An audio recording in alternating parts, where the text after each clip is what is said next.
Well, good morning. It is the fourth day of September 2024, and we're still in Eagle Nest, New Mexico, 30 miles south of the Colorado border, and it is 39 degrees, 6:50 a.m., 74 degrees inside the trailer, and Dottie is not there. She wanted to get up early. She wanted to go out, so we took her out. She needed her breakfast, so now she's down there in her bed sleeping. So sorry, no Dottie today. You're just going to have to deal with me. And we have comments today, starting with Ken Gray. This is on the positive news story from yesterday. Amazing new food bank model. This is a food bank that was developed where it's in England, and you go in and you pay £6 a week, like a fee. And then you go in and you get about 60 pounds, which is, I don't know, $80, $90 in US worth of groceries per week. And it's set up like a grocery store, and you go shopping with your cart and just like you're in a grocery store, versus the traditional model of food banks where they give you a box of stuff and you take the stuff that's in the box. You don't get to choose, you don't get to shop. And this model's it's way better. It empowers people. It makes them feel they're contributing. They're giving some money. They're able to shop like you and I might shop in a grocery store. So I think it's a great idea. And Ken Gray says, this is a good model. I hope they have a website or other place where they say how it's done. Let's see. Judy on the comments video says, maybe YouTube unsubscribed them. I'm wondering, like, I had a one of these comment videos, and YouTube has a thing where they show you how many subscribers you lost with people that watched that video. So I guess they subscribed during or within a few minutes after. And 4, it's the biggest I've ever had for any video. And I wondered, did I say something? Was there like something offensive in the background? What was going on? And so there wasn't anything. I watched it twice. Other people said there's nothing. Judy says maybe YouTube unsubscribed them. I've heard over and over to check to make sure you're still subscribed, because YouTube has been doing this. I've heard that over and over again. It's hard to believe that YouTube would deliberately just randomly unsubscribe people just to be mean. Or they have a faulty program that unsubscribes people. I mean, that would be a simple thing to catch and fix. So I think there's probably people do get unsubscribed, but I wonder how often it is. Somebody pointed out that, like, especially if you're on a PC and you're watching a video, it's pretty easy to unsubscribe, to click there. So I think you can do it by accident. I don't know for sure. She said the video yesterday about Q is very honest and so true. The winds are scary sometimes. They are. They get up to 70 miles an hour. Those usually few and far between. True. Those of us who aren't in the big crowds make plans to make who are not into big crowds make plans to make as few trips as town as necessary during the very busy time. The desert is beautiful in its way, but the thing I love most is community. Me too. If I have a need, I don't feel alone. Someone will help me. Unlike living in a town, can't wait to see everyone this winter. It's like you're camping in a community out in the desert, and if something's going on with your rig, like the hot water heater's not working or something, and you're outside tinkering, people will walk up and go, "Hey, what's going on? Can I help?" People will walk up with tools. It's pretty cool. MEEG5FR. On the comments video. It's not you, it's them. I'm sure he did not offend. My process is that occasionally I go through my subs and clean house. I don't like a bazillion subs. It's too much for me. So I may sub when I'm researching something, then move on when I'm done. That's a really good point. And maybe the nomad curious folks who hang out for a while, then move along. You're great. Don't take it to heart. Heck, you have so many folks who want to keep up with you imagine your current subs waiting outside your camper to hear you speak daily. It's really something if you think about it. You know what? That's a really great point of view. And it shifts my attitude. He's saying in a very kind way, be grateful. Look at these people that are interacting with you and watching your videos every day. and he isn't saying, Rob, be grateful, but that's the message that Rob got listening to your comment. Good comment, good comment, good comment.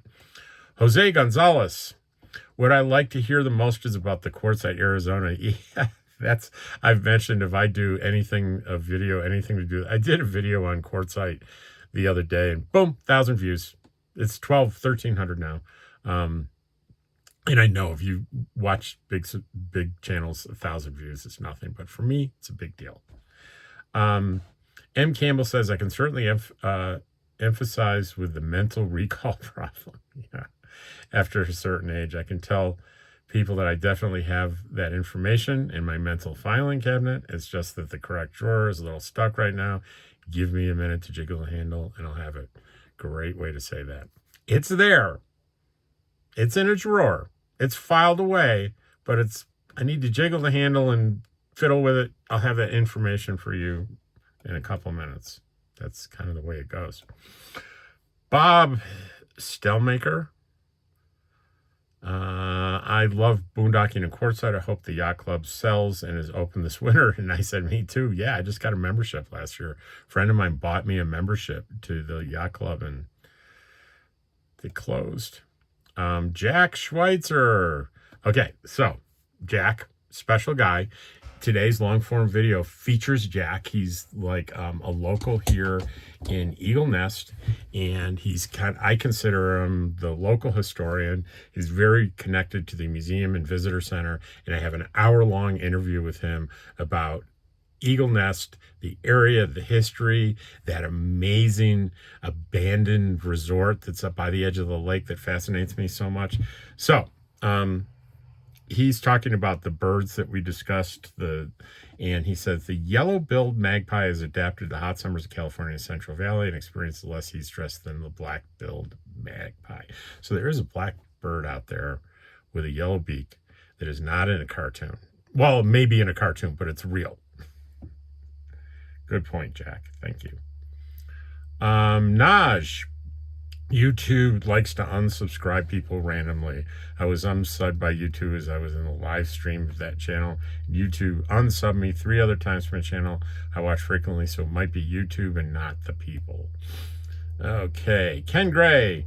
You didn't say anything offensive. On a PC, you click the down arrow on the word subscribe and you can unsubscribe. Just try to remember that most people like to listen to your comments videos. Okay, again, positive. Ken Gray. I did research on difference between American crow and raven, got the following. Ravens differ from crows in appearance by their larger bill, tail shape, flight pattern, and their large size. Yeah, the crows and ravens out here, the ravens are enormous and the crows are, but I got both out here. I just threw some breadcrumbs out this morning for them.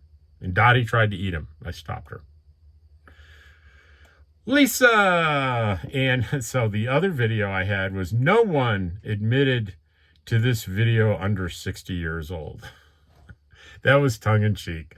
This was a video that I did because I was feeling nostalgic, and it talks about the things that I experienced and remember vividly from the years 1968 to 1972 while living in a suburb in upstate New York. And Lisa says, my hometown still has 2 plazas, one in the center-ish of town and the other far north end of town. I love the 2 drive-in theaters we have. In fact, today there is still a drive-in theater in a tiny town called Pine Meadow, so where kids and grandkids got to go. Pricing is different now, though. Years ago, pricing was by car. Now it's per person and by age. Another difference at Pine Meadows Drive is they no longer have the speakers we used to hang onto the car window. Instead, you have to tune into a radio station. Thanks for the memories. You know, years ago, they did charge per person, and kids would like hide in the trunk and under blankets and stuff to get it. True story. Ken Gray, you are a few years older than I, just a few, he says. I grew up in the Army. I remember most of the same things. Same video in this one. Michelle's Human 3319. I grew up in the 50s and 60s. Those were the best times. And Lisa comments on the food bank video. Great model. I know there are a couple of food banks in Quartzsite, but I'm not certain how they work. I do know one of them, possibly both, offer fresh vegetables and milk. I plan to donate this coming winter. I always carry around too much canned and dried food. Let's see. Robin. Robin, yeah, okay. I agree with your subscribers, Naj and Judy. YouTube quite often unsubscribes people from different creators. It's happened to me so many times I've stopped counting. Hopefully your 4 people will return. And Renee on the comments video. Don't understand why I have these things behind my name.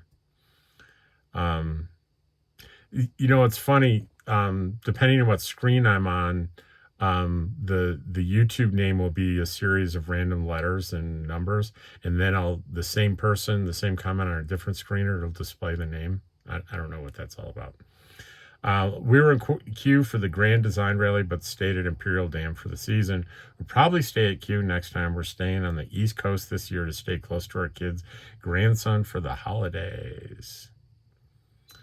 Judy again, under no one admitted to this video under 60. I easily remember all this. I was born in 1950. When I moved to Temecula, California in 1986, I used to take my 2 dogs to the drive-in with me. I had a Honda hatchback, and I would open the hatch, and the 3 of us would watch the movie. That's so great. During the pandemic, they set up a drive-in at the fairgrounds here, and the lady that owns the indoor theater drove around in a golf cart with popcorn. It kept her from going bankrupt, or at least helped. That's a great story.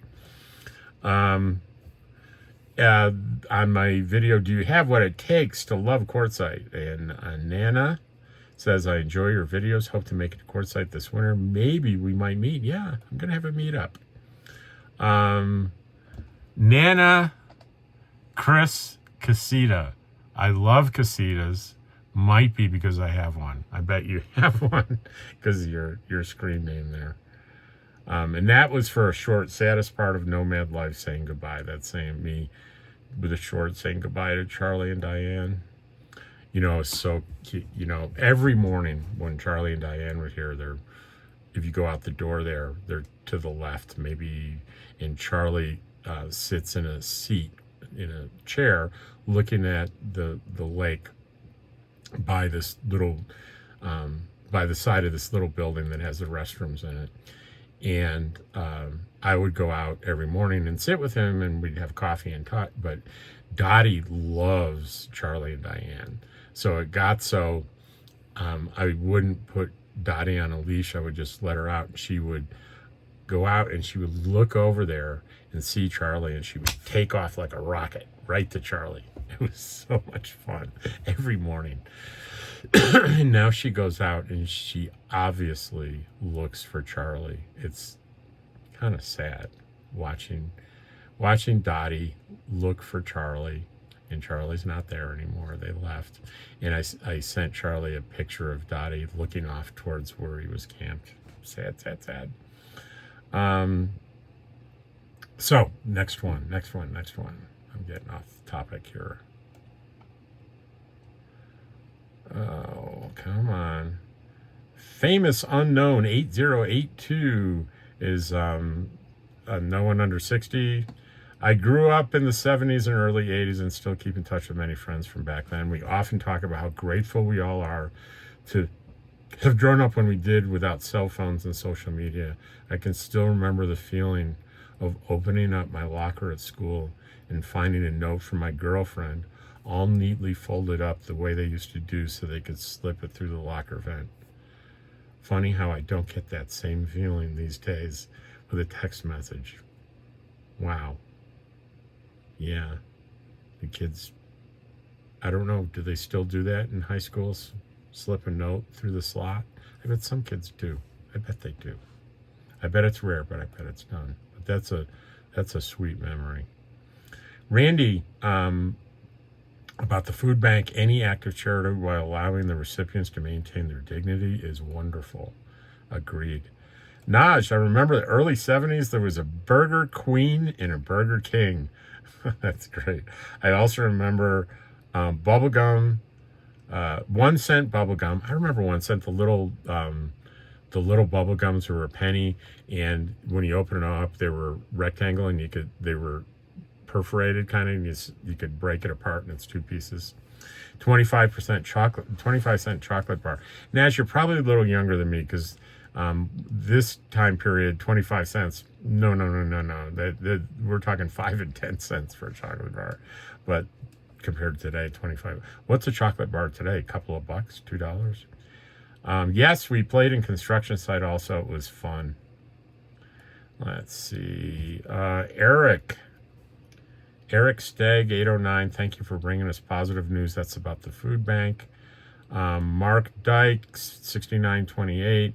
I think we're right about the same age, but I grew up in Southern California, where the avocado grows, of LA Harbor Heights. We didn't have shopping places. We had shopping centers, same thing. The first fast food I remember was a W root beer. They brought the food to your car. M. Campbell on the nostalgia video, I remember so much of that. And on the comments video, have you seen any, Tony Labella says, have you seen any magpies? I don't think so. I don't think I've seen magpies. My happy birthday to Keanu Reeves is he's Canadian. We're all nice. Well, most of us. Captain Kirk was Canadian, right? William Shatner, Canadian. Dan Hardesty says, remember penny candy stores? It was the best. And Robin, hey, Rob, Dottie and George, I'll be 60 in March. But so much of you said was my childhood, too. Pardon me. I'm so glad I grew up then. If I was younger and just starting my family today, I wouldn't have kids. $1 bought us a brown lunch bag full of all kinds of candy. That's... Yeah, 1968, a buck would buy you a big bag of candy. About moving in, but how many kids had a buck back then? That was paper money. You were rich if you had a quarter. God forbid if you had 2 quarters. How about moving your truck? About moving your truck in the other video, thank you for having that consideration. Most don't and don't care. I came out of a store not too long ago. The car next to me was so close to my car, I couldn't get the passenger door open more than 2 inches. The lady in the car didn't care and looked at me like I was the one who parked wrong. I was in the middle of my space. She was over the line. Yeah, I'd be mortified if I did that without realizing it. Lisa Richards. Wow, I have a very similar American background. I remember every show story except the name of the cigars. Shake Shop. Although Western Washington had its own version of it. Geez, those milkshakes in movie theater, drive-in food was good too. That shop was called Hicks and McCarthy's. It wasn't a chain or anything. It was just in Pittsford, New York, in the Village. It was the privately owned Hicks and McCarthy. Kate Kramer, I remember the same things, good times. Little Rusty, 6720, great video, brought back memories, thank you. And Robert Nasser, we had malls and plazas, Fallbrook Mall and Topanga Plaza. All right, so the last comment, I'm going to delete it. Those of you who don't know, I have a 1.3 million view video that I did a couple years ago. It was happenstance. I was stuck. There was a terrible accident, and I was stuck in traffic for like an hour. And when I went by, I saw it was a Class A RV that was demolished. All that was left was the frame, and it was just an open field, a field of debris. It was a head-on collision between a Class A and a semi. There were no news stories on it. 2 people died. Truck driver was injured, and the only information I got on it was the local volunteer fire department had a post on their Facebook. That was it. And I researched a long time, and I even did a public records request from Arizona Department of Safety, and they said they don't have any record of it. I'm like, so anyway, what I cobbled together is from the fire department was that the Class A had a steering tire blowout. They were in the opposite side if it was Interstate 10. And if you don't handle that blowout correctly, if you hit the brakes, it'll turn violently at high speed in the direction on the side of the blowout. And they think the blowout was driver's side. So he came across the median out of control, and they had that head-on collision. And a real tragedy. And some of the most egregious, terrible, thoughtless comments are on this video. And here's one of them. He says, Reed Silvason 2197 says, 99% of drivers today drive so stupidly, I'm surprised there aren't more collisions. So he doesn't know anything about the death of these two people, what the circumstances were. And what I told you was an educated guess, right? We don't really know exactly what happened. Could have had a heart attack while he's driving. There is no way to know. But he doesn't know anything about it, so implies that the driver died because they were stupid. This is how you get, you click on hide user from channel, and the comment goes away. He can still see it. He can read his own thoughtless, terrible comment all he wants, but none of us will see it anymore. So anyway, and the reason why I published that video, and I also included in there with permission a link to, you know, the guy, I don't know if you know the guy that does Tech Tip Tuesdays, and he's the RV Academy. He had a video on how to recover from a steering tire blowout, the proper thing to do.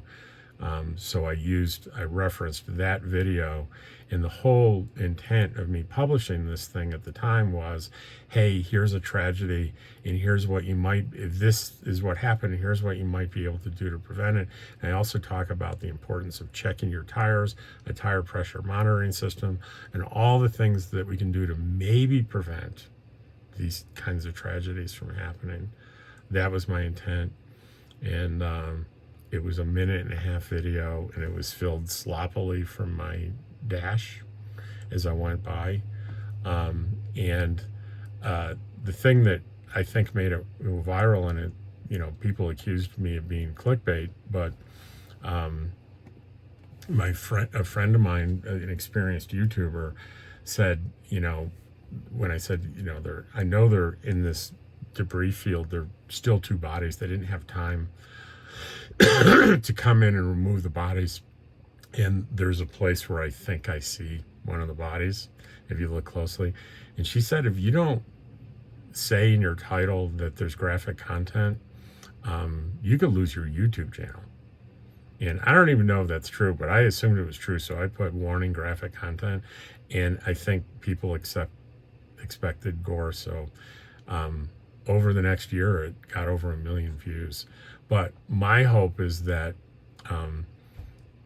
many of the people watched it and were RVers, and now think harder, longer, and harder about the safety issues around their tires, and educating themselves on how to handle a high-speed blowout of a steering tire.